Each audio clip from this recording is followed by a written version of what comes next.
Ladies and gentlemen, welcome to the channel. You know who it is, World of Wrestling, here today to discuss about AEW Rampage, May 13, 2022 review.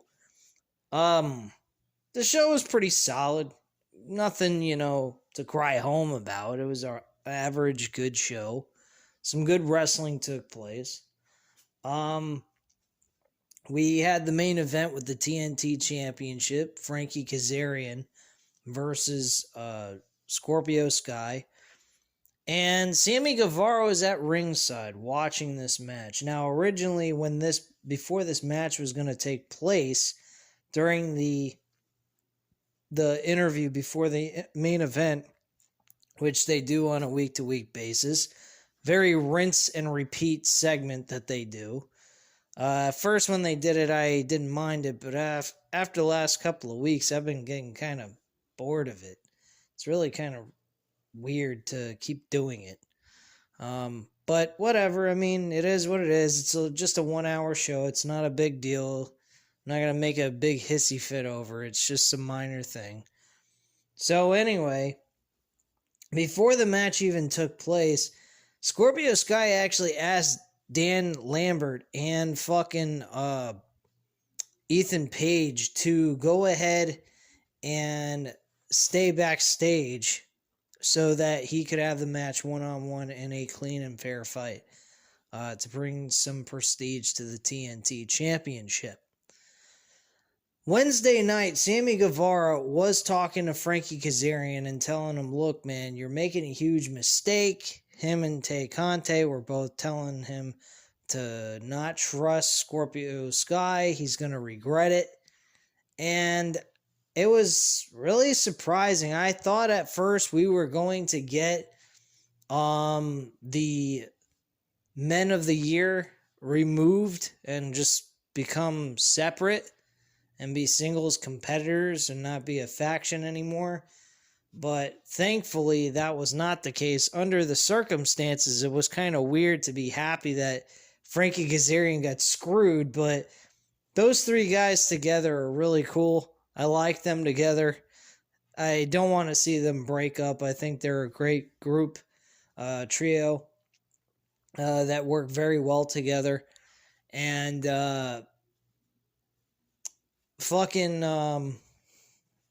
Scorpio Sky won the match with the help of Dan Lambert and Ethan Page. Ethan Page came in with the TNT Championship, hit Frankie Kazarian over the back of the head while he was applying a sleeper hold, which Scorpio Sky looked like he was pretty much out of it.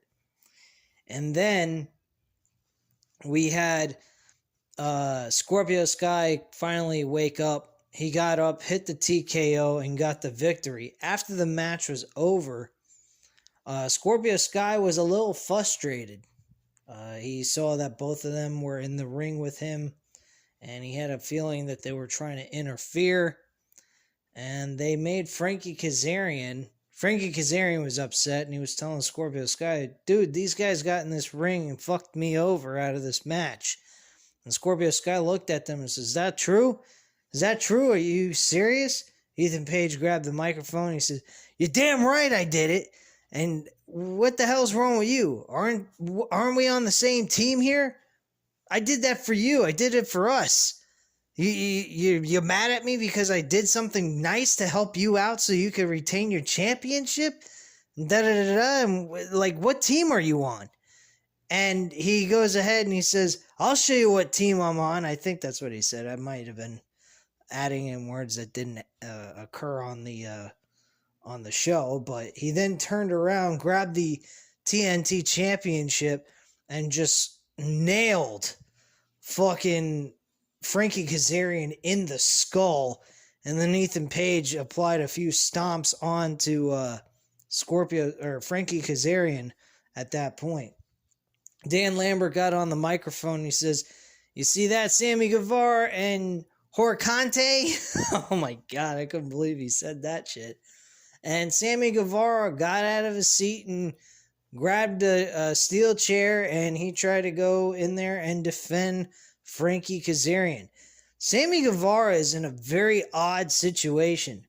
He looked like a face in this segment, but a couple of weeks ago, before he lost his TNT championship back to Scorpio Sky, he was playing a prick and a guy that didn't care about the fans or anyone else. Now all of a sudden he cares about Frankie Kazarian. This is very odd and very strange. We also had a segment on this show that was very strange. Billy Gunn and his two sons and the Acclaim, Max Caster and Anthony Bowens, cutting a very cringy promo backstage. They were trying to come up with a new gimmick for their four-man faction along with Billy Gunn. And every time his two sons came up with an idea that came from DX, he said that would never work. And then the Acclaim started going ahead and using segments or using slogans from their own group, and Billy Gunn approved those ideas for their four-man faction. And they had one of the Guns go ahead and raise their hand and go, "Oh, daddy, what? What is this shit?" And they're like all happy every time, even if their father disagreed with them on their ideas. And I'm going, what the fuck is this? This was the most cringe thing I have ever seen AEW ever do in their existence. This was very, very bad. Thought this was trash beyond belief. And then the best part is he said that the four of them got a match. And he said, and the four of them were all guessing on what show. They go, "Ooh, I know, Dynamite. Oh no, Rampage. Nope. We're going to do it Monday Night Elevation." What? You get to be on Dark. Wow, that's something to get all excited for. Woohoo! I wonder how many fucking people actually do watch Dark on a Monday night. Then again, I mean, WWE ain't producing anything good on Monday Night Raw anyway. So maybe that's the case. Maybe people are watching Elevation. I don't. I mean, I think 3 hours is more than enough wrestling for me, on top of the fact I do reviews on Impact now. I don't need all this extra shit to cover on AEW. So I'm not doing like 2 hours of fucking Elevation, which I believe is how long the shows are anyway, from the last time I checked anyhow. So I'm not going to go through all that. And it's a bunch of people it's just a bunch of random wrestling matches. There's no storyline, nothing to it. So, I mean, every once in a while they'll throw a bone, but that's not really necessary to watch every single week. But yeah, that was really cringe. Very terrible. Mark Sterling, by the way, he actually had two segments. The first segment on the show, he was with Tony Nese. Tony Nese basically defended Mark Sterling. He said he didn't deserve the kind of treatment he got, especially from Wardlow. And he said, Mark Sterling said that, "Look, I'm not a wrestler even. I don't even know why I'm being booked in this match between Tony Nese and Danhausen and Hook. So for me to even be in this match, it makes absolutely no sense. And secondly, I'm on a crutch and I got a messed up neck. So what the hell is the point in me being in this match? I'm useless to Tony Nese anyway. And I'm not even a wrestler." And Tony Nese looked at it as a positive situation because he said, "Look, you know what? That's fine. Let's do a handicap match. I don't need your help. Let me just do this on my own. I'll beat both of their asses." I think that's pretty damn good for a heel, playing a heel character. He's showing no ounce of fear. He doesn't give a fuck. He's going to kick their ass. I think Tony Nese should win the fucking match, not pinning Hook anyway. Pin Danhausen, because he's somebody very easy to beat. I mean, Danhausen sucks. I mean, I've heard that his merchandise sales are through the roof. Why? I have no idea. I mean, this guy ain't no Bray Wyatt. He ain't giving you great storylines. There's nothing about this guy that entertains me. I mean, seriously, man. If you want to make him as a manager, okay. I'm cool with him being a manager of some kind and being comedic, because I can see the comedic, the intrigue to Danhausen. He does have kind of a goofy type of character, and he goofs off and shit, but come on, man. A wrestler? Give me a break. He ain't no wrestler.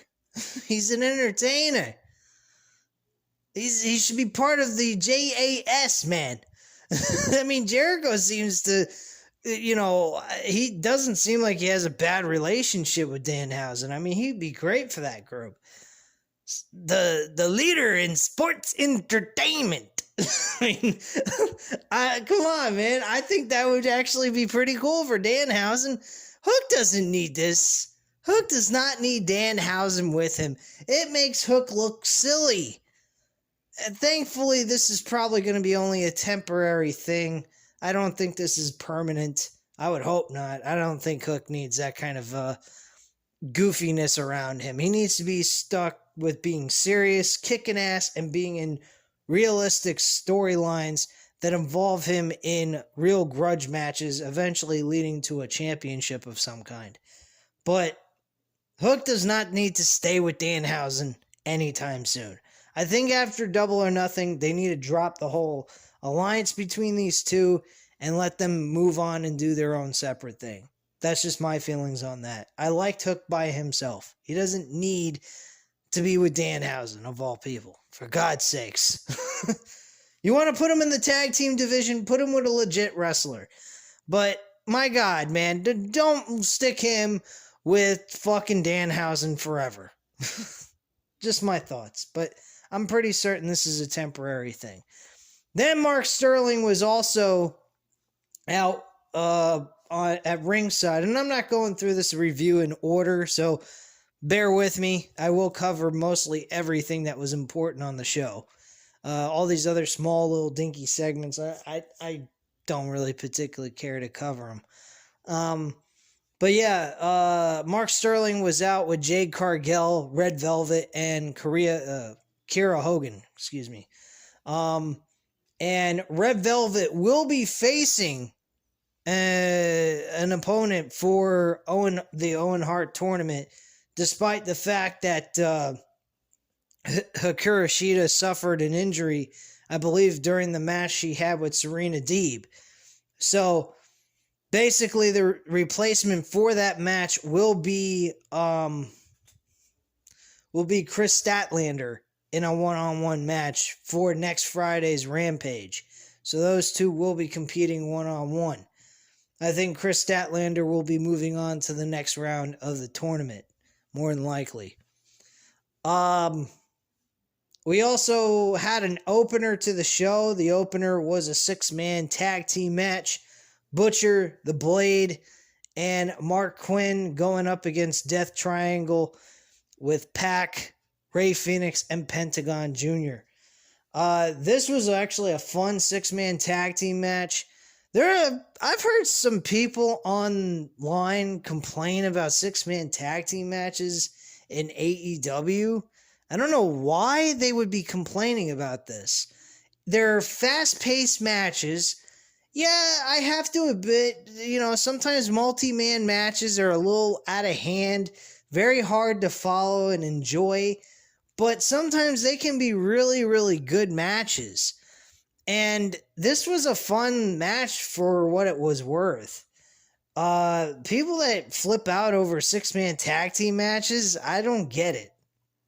It matters if it's being done correctly. If you got a trio faction competing against another legit trio faction, then you got something going.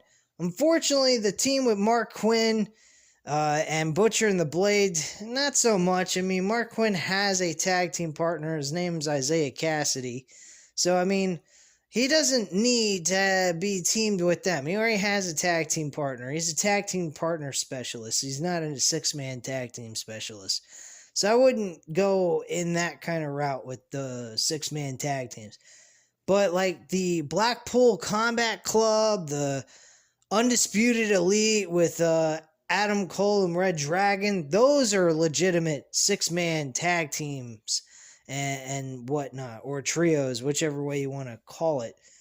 But the ending of the match was real simple. The Death Triangle won.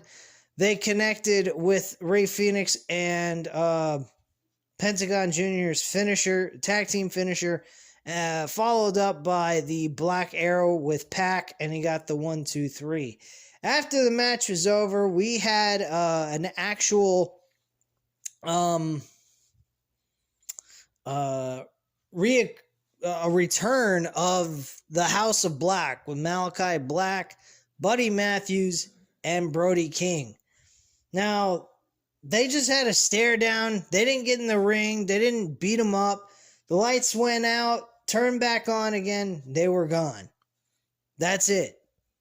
I do not understand what Tony Khan is doing with Malachi Black. I think I'm the only fucking person in the YouTube community right now that is really bitching about Malachi Black and his position in this company.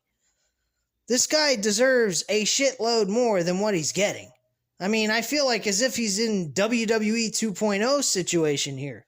Not saying that AEW is like WWE 100%, but how they're doing the booking of Malachi Black and anyone associated with him right now is being treated like they're fucking outcasts that make once in a blue moon appearances.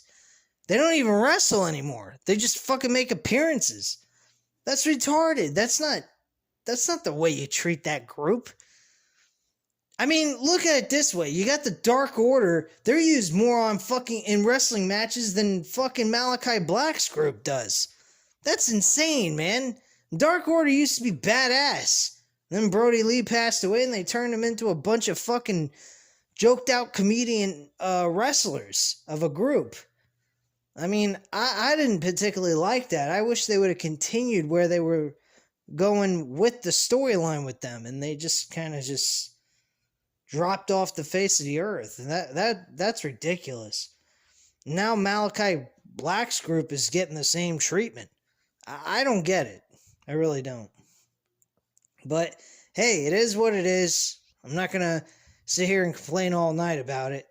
You guys have heard my disliking towards the booking of Malachi Black and his group anyway.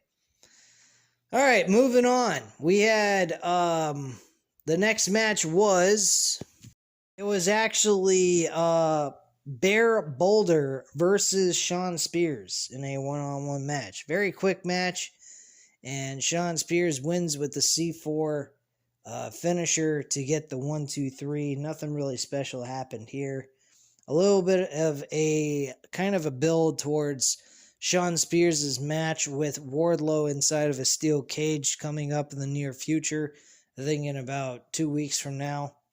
So that's going to be a pretty entertaining match, I think. But it's very similar to the Cody Rhodes situation that MJF did with Cody. And I think that's a little silly. But hey, it is what it is, you know. Anyway, next thing was Ruby Soho versus Riho. This was actually a very decent matchup between these two ladies. These women performed at a very good wrestling rate. I guess you could say their work rate was very good. I could say it like that, and they did an excellent job. Compared to what we've seen on AEW lately, I think they've done a pretty solid job here and elevated the women's division just a little bit. Ruby Soho, though, does get the victory and picks up the win at the end of the day, and with the Blade Runner, and they did good. The very good matchup. Riho, I have to give her a lot of credit. She has been a very entertaining performer. She does provide some good matches. She's not the greatest in the world, but she is pretty damn good at what she does. Ruby Soho, I think she is a future star in the making in this women's division. I think that she could possibly do something that will help elevate the women's division at the end of the day. So, truth of the matter is, I would love to see her win this whole tournament. Honestly. Will she? I'm not sure. It all depends on who she's facing in the next round. But Britt Baker, she's definitely someone to watch out for. They may give her the tournament anyway, but they might do a swerve, go with someone else. Like Chris Statlander's a high-end pick that I would say is somebody you could look at and say she could win. So that's a good one. The Joker Wild pick for Britt Baker, that might surprise a lot of people. They may Tony Khan may throw everyone a curveball and have the surprise entrant to this match for Britt Baker be the one to beat Britt Baker in the first round of this tournament. So keep an eye out for that. That might be a possibility. I'm not saying it's guaranteed it's going to happen, but there's a small chance it might. So don't be surprised if it happens. Because, that would be a shock to everybody. I think that would bring out a lot of surprise. I think a lot of people would be entertained by it. I think a lot of people would be happy with it, depending on who the surprise opponent is. So if it's a really good one like Athena, I think people would be fine with Britt Baker suffering a loss to Athena. I don't think anyone would have an issue with that.